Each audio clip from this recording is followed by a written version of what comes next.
Hey everybody, welcome to TIW Podcast. I'm Eric, and today I watched WWE Monday Night Raw episode 1430, NXT 588, NXT UK 117, SmackDown 1106, and 205 Live episode 203.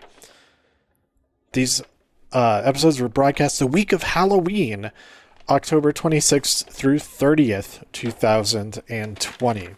So I really enjoyed all of the shows this week. It's going to be a real quick episode so I can get in before the end of the month. It is Halloween. Happy Halloween, everybody. I was in Thunderdome for all of Raw and all of SmackDown this week, which was really cool, but also really tiring. Trying to be visually active, like clapping and pumping fists and such, but it was a lot of fun, and I did appear on screen a couple of times, mostly during Raw. In SmackDown I was like in one of the upper rows, so it was only in the couple of really wide shots that I was able to spot myself. But anyway, we also had main event this week. I was in there for all of that, so I did appear in every episode of WWE stuff this week, including Talking Smack and Raw Talk, except for NXT UK. They did have virtual audience members, NXT UK, this week, but it was they have much smaller screens, and they weren't on display the entire time. It was only for like a couple of minutes at a time. It was kind of weird. But maybe they're just working out the kinks with that or something. But yeah, that was really fun this whole week, figuring like just looking for myself in the pre-taped shows. Okay, so main event happened first. We had Tucker versus Humberto Carrillo. Humberto won that match. And we had Angel Garza versus Ricochet, and Ricochet won that match. That match was really good. Go check that out. It's on Hulu if you have that. We opened the night with Drew and Miz with promos type things. Because Miz is talking about cashing in. And if whether or not Drew had succeeded at Hell in a Cell, Miz would be cashing in, and Drew would be without the championship either way. We had AJ Styles versus Jeff Hardy with a SummerSlam qualification match. AJ Styles won. Then we had R. Franklin Dangerous, Copperpot Truth, doing something. I forget what he was doing backstage. I just wrote down his full name. Drew Gulak and Akira Tozawa teamed up it was a triple threat. No, they teamed up to fight Lucha House Party, and the Lucha House Party won. And then there was a roll-up party trying to win the championship from R-Truth, but he escaped as still the 24/7 champion. We had a special edition of Firefly Funhouse, Alexa in Wonderland. That was really cool. We had Keith Lee versus Elias for a SummerSlam qualification match, and Keith Lee won. Jeff had his music play, which distracted Elias, and then Jeff smashed Elias with a guitar after the match. We had the Hurt Business versus Retribution, an 8-man elimination match. Mia pretended to be attacked by bees or something, and Slapjack was able to pin MVP, but Mia was ejected for being weird. And then Bobby pinned Slapjack, T-Bar and Bobby were counted out. Shelton Benjamin pinned Mace, and then Ali got disqualified for hitting Cedric with a chair. It came down to Shelton and Cedric versus Ali, and they lost via disqualification there. Angel tries to hit on everyone backstage, but Nia is the most receptive of that. Drew fights the Miz, and Drew wins via Claymore. We had the Street Profits. No, we had New Day as the Street Profits backstage, and Asuka as Big E with them, which was pretty great. Let's see. Who is AP? Who is AP? Oh, oh no, wait. Who is that? Is Nia and Shayna are on the women's uh Survivor Series team. Dana and Mandy and fought. Let's see. Oh, okay, yes. Dana and Mandy, Lana and Lacey, and Nikki and Peyton fought each other in a tag team match. No, I don't even understand what I wrote here.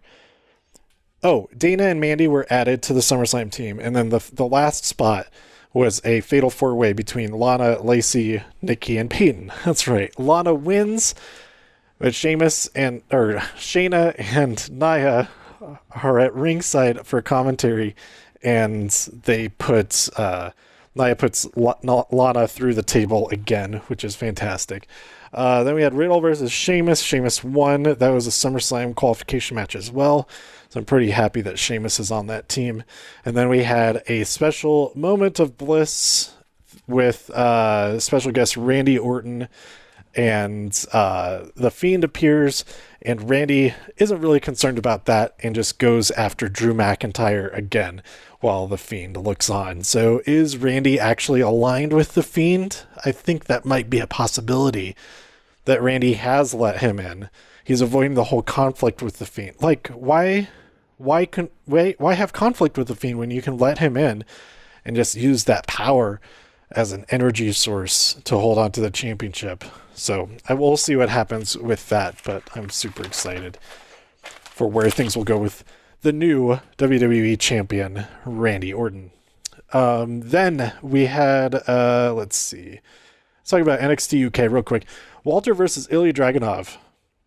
This did happen after Halloween Havoc, but man, go watch this match. It's incredible. Incredible. Like, it was like 25 minutes, 30 minutes maybe. Awesome match. Also, Eva Valkyrie versus Dani Luna was very good.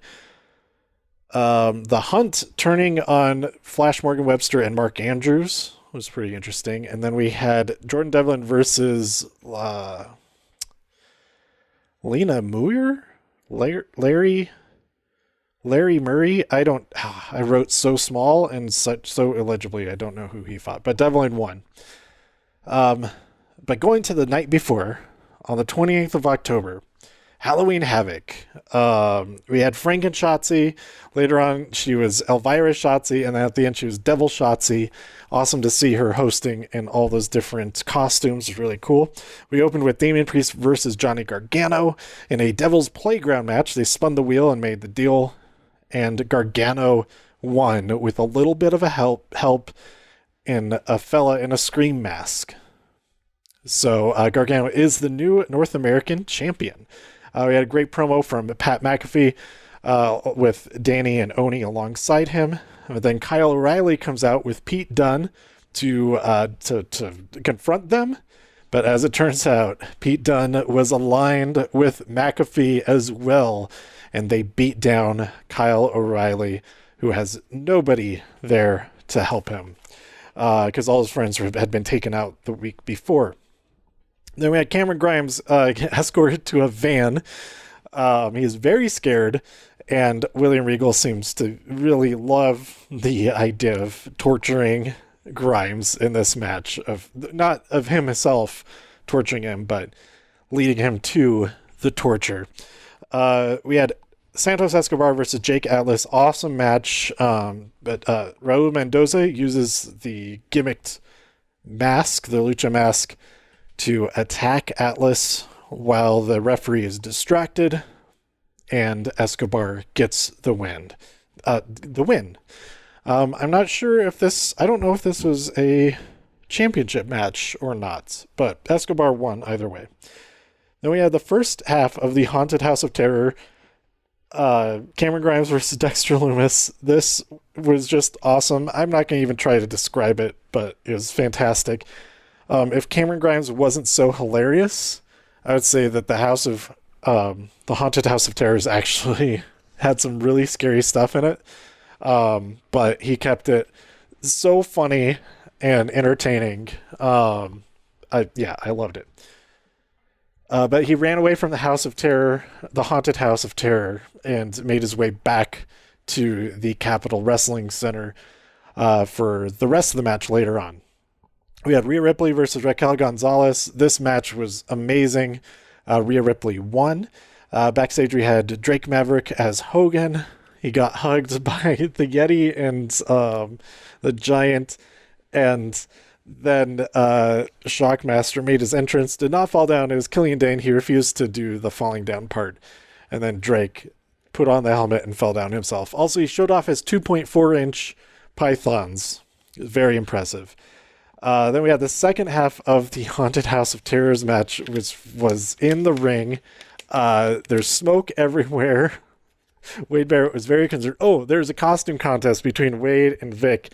And Wade dressed as Bad News Barrett, while Vic Joseph dressed as Waldo, and Beth Phoenix was the Invisible Woman. They did not mention that, but she wasn't there in person. So yeah, that was really fun. This match, the second half of this match was also incredible. We had zombie ladies, and they did all kinds of cool stuff, and one was used as a weapon, which apparently was legal to do in a Haunted House of Terror match. And yeah, this whole thing was just so amazing. And then Dexter Lumis won after using a zombie lady as a weapon and getting the pin. Or no, he put him to sleep, actually. And then Io versus Candice LeRae, the main event, with a special performance by Poppy for Io's entrance, which was so awesome. I did not know about this. I guess it had been announced earlier in the day. I had no idea, and I was so happy. And okay, real quickly, Evolution was 2 years ago on October 28th as well. And Nita Strauss opened the show with a live performance, which was so cool. I have a Nita Strauss hoodie, and on that hoodie, I also have a Shotzi Blackheart pin.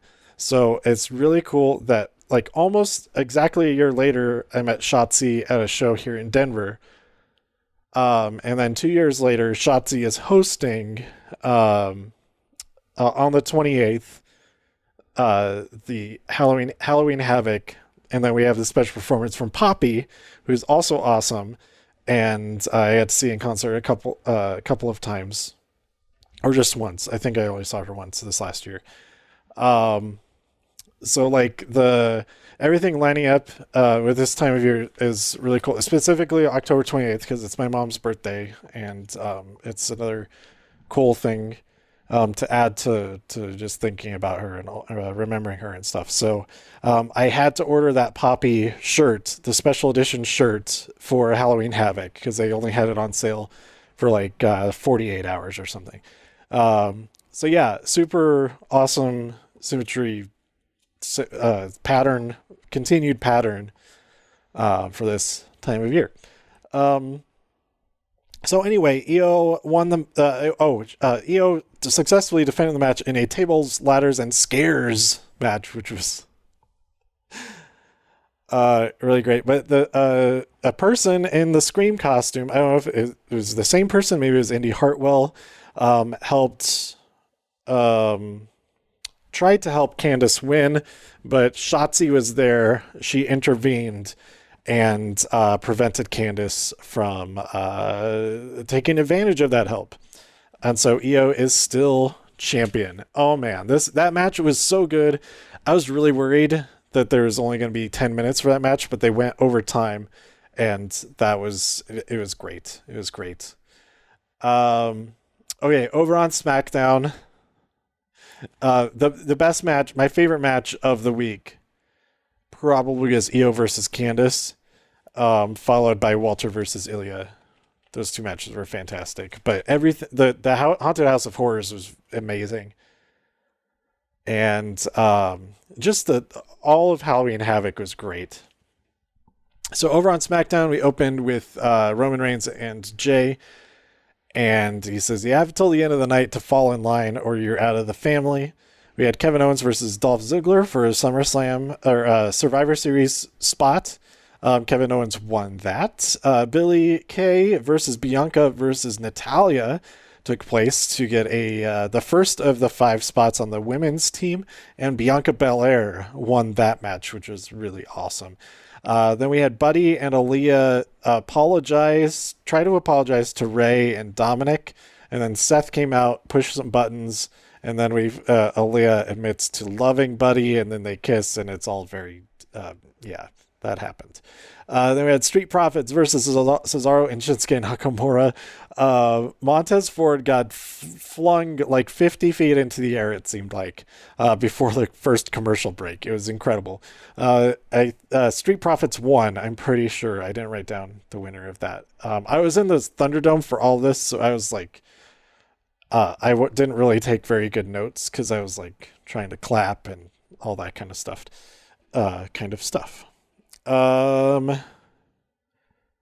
Who is that?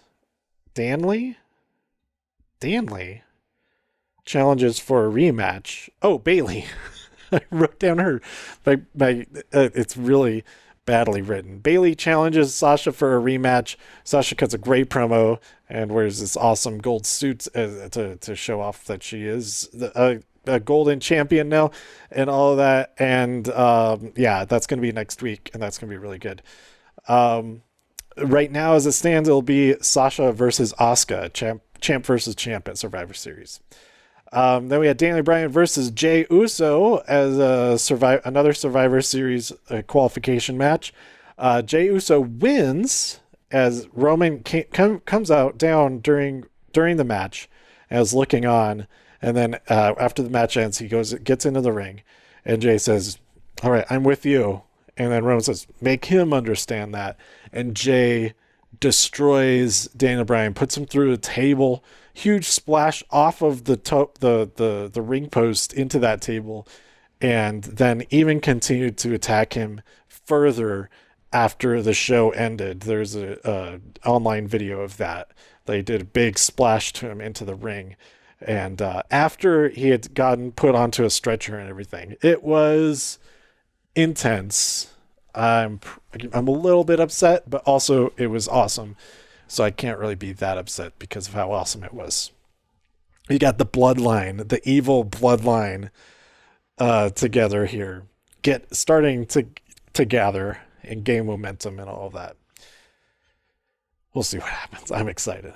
Then we had Boo 05 Live, which I tweeted at Vic Joseph about that just calling it that made me laugh so hard. Great way to end the week. We had Daivari versus Kurt Stallion, and Kurt Stallion won. Shocking. Absolutely shocking. And then Mansoor and the Brian Kendrick teamed up to fight Everrise, and Mansoor got the win. He continues to be undefeated, which is very cool for him. So there you go. That's everything from this week. I enjoyed pretty much everything, except for the very hard to watch kiss and all of that on SmackDown. But let me know what you thought. Happy Halloween. Let me know what you thought by tweeting me at TIW Podcast. Go to TIWpodcast.com for more reviews. If you enjoyed this episode or anything else on the site, please share some links with your friends. Subscribe on iTunes, Spotify, Stitcher, YouTube, wherever you like to listen. Stay safe, healthy, and happy out there in all the infinite multiverses. Happy Halloween, and I'll see you next time here on TIW Podcast. Bye.